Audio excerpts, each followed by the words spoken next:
1 João capítulo 3. Ora, dizer que somos nascidos dele é dizer que somos filhos de Deus. Que amor este que o Pai nos concedeu, que sejamos chamados seus filhos. João emprega habitualmente a palavra meninos ou filhinhos e não filhos, como exprimindo claramente e de maneira mais firme que somos da mesma família. Somos como Cristo perante Deus e o mundo, e assim continuaremos quando Ele aparecer. É por isso que o mundo nos não conhece, porque também o não conheceu a Ele. Aqui o apóstolo volta à sua aparição e ao efeito desta aparição sobre nós. Somos filhos de Deus, é a nossa posição atual, segura e conhecida. Somos nascidos de Deus. O que nós seremos não foi ainda manifestado, mas sabemos que, associados a Jesus, estando na mesma relação com o Pai, sendo Ele mesmo a nossa vida, lhe seremos semelhantes quando Ele aparecer, porque é para isso que estamos predestinados, vê-lo tal como Ele é agora junto do Pai, do qual veio a vida que foi manifestada nele e que nos foi comunicada, e aparecermos na mesma glória. Tendo, pois, a esperança de o ver tal como Ele é, e sabendo que eu serei perfeitamente semelhante a Ele quando Ele aparecer, procuro ser-lhe também tão semelhante quanto possível agora, uma vez que possuo já esta vida, sendo Ele em mim a minha vida. Eis a medida da nossa purificação prática. Não somos puros como Ele é, mas tomamos Cristo, tal como Ele é no céu, para modelo e medida da nossa purificação. Purificamo-nos segundo a sua pureza, sabendo que lhe seremos perfeitamente semelhantes quando Ele for manifestado. Antes de estabelecer o contraste entre os princípios da vida divina e os do inimigo, o apóstolo apresenta a verdadeira medida da pureza, dará a do amor um pouco mais à frente, para os filhos, na sua qualidade de participantes da mesma natureza divina e tendo a mesma relação que Cristo com Deus. Há duas observações a fazer aqui. Em primeiro lugar, a esperança nele não significa a esperança no crente, mas sim uma esperança que tem Cristo por seu objeto. Em segundo, é impressionante ver de que maneira o apóstolo, nesta epístola, parece confundir Deus com Cristo e emprega a palavra Ele para designar Cristo quando acaba de falar de Deus e vice-versa. Podemos ver este princípio no fim do capítulo 5, versículo 20. Sabemos que o Filho de Deus é vindo e nos deu entendimento para conhecermos o que é verdadeiro. E no que é verdadeiro estamos, isto é, no seu Filho, Jesus Cristo. Este é o verdadeiro Deus e a vida eterna. Nestas poucas palavras temos a chave da epístola. Cristo é a vida. É evidentemente o Filho, mas é o próprio Deus que é manifestado, e a perfeição da sua natureza, que é a fonte de vida também para nós, como esta vida foi encontrada em Cristo, homem. Por conseguinte, eu posso falar de Deus e dizer, nascido dele, mas foi em Jesus que Deus foi manifestado e é dele que eu tiro a vida, de sorte que Jesus Cristo e Deus, no mesmo texto, podem ser substituídos um pelo outro. Assim, é de Cristo que se trata, quando nos é dito, quando ele se manifestar. Capítulo 2, versículo 28. Ele é justo. o justo é nascido dele. Capítulo 2, versículo 29. Mas no capítulo 3, versículo 1, encontramos filhos de Deus. O mundo não o conheceu. E no versículo 2, somos filhos de Deus. Porém, logo a seguir, quando ele se manifestar, seremos semelhantes a ele.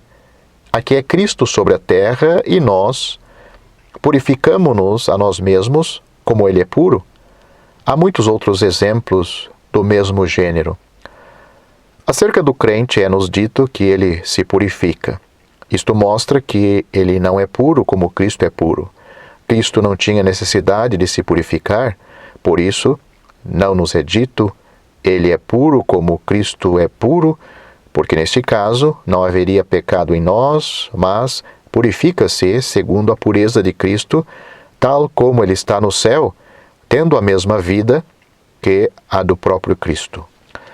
Tendo apresentado o lado positivo da pureza cristã, João ocupa-se agora dela sobre outros pontos de vista, como sendo uma das provas características da vida de Deus na alma. Aquele que comete pecado não transgride a lei, mas atua sem lei.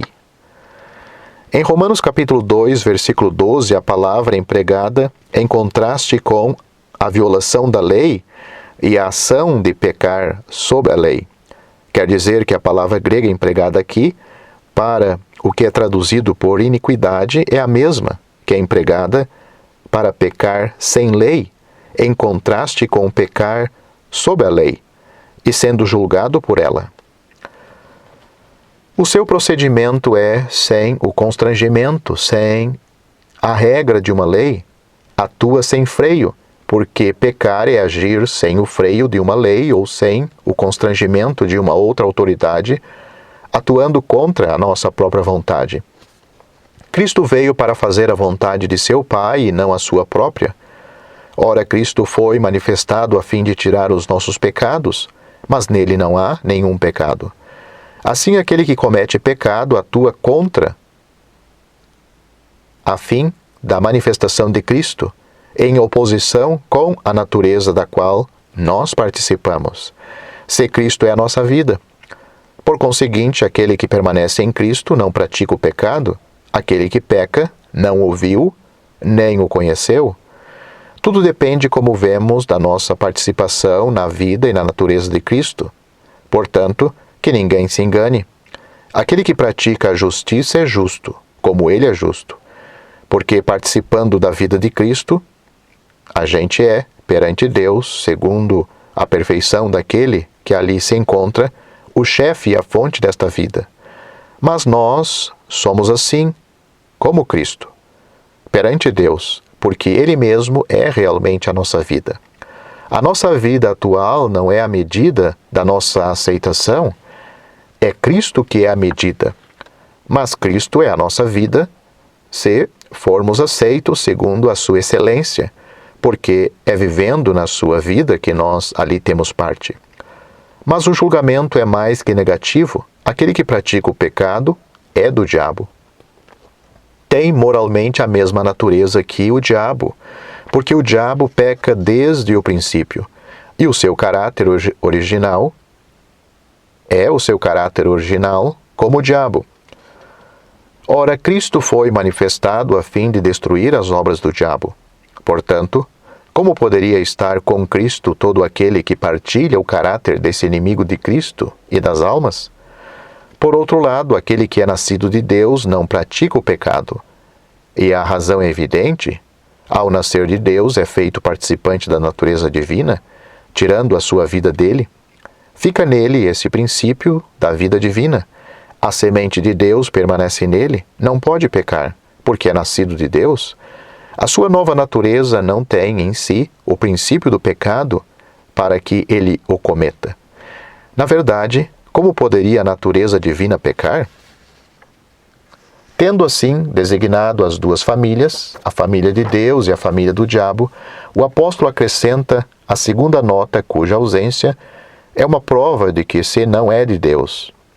Ele tinha já falado da justiça, acrescenta agora o amor dos irmãos, pois está aqui a mensagem que os cristãos tinham recebido do próprio Cristo, a saber, de se amarem uns aos outros. No versículo 12, João faz ressaltar a ligação existente entre as duas coisas.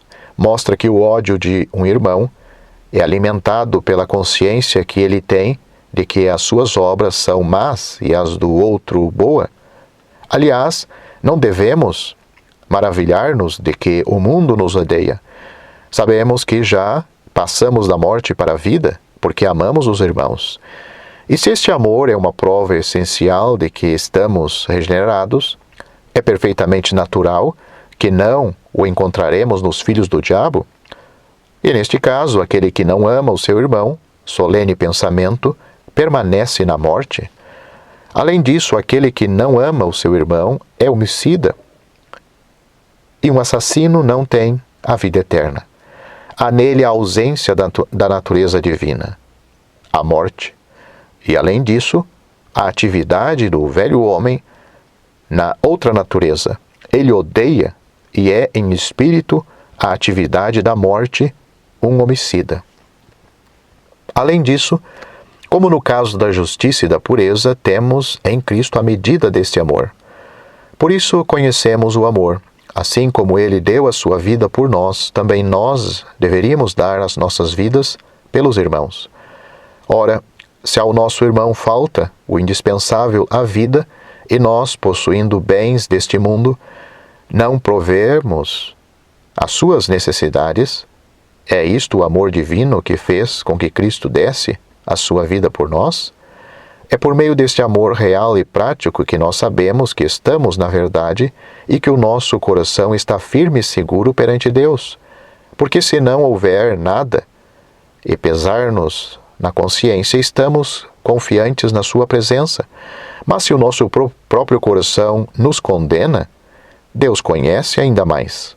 Não se trata aqui do meio de nos assegurarmos da nossa salvação, mas de termos confiança na presença de Deus, e não podemos tê-la com uma má consciência no sentido prático do termo, porque Deus é sempre luz e sempre santo.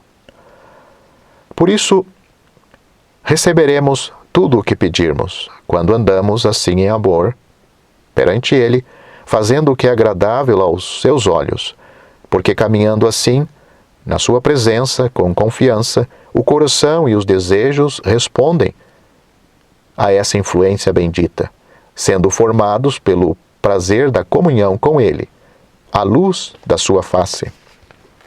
É Deus que anima o coração. Esta vida e esta natureza divina de que a epístola fala, estando em plena atividade, sendo iluminadas, amovidas pela presença divina, na qual encontram as suas delícias.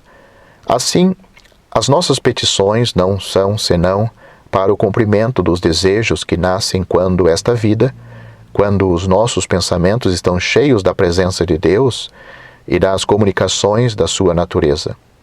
E Ele empresta o seu poder ao cumprimento desses desejos de que Ele é a fonte e que são formados no coração pela revelação de si mesmo. Veja Evangelho de João, capítulo 15, versículo 7. Esta é de fato a posição do próprio Cristo quando Ele estava neste mundo. Simplesmente, Ele era perfeito. Veja o Evangelho de João, capítulo 8, versículo 29 e capítulo 10, versículo 42.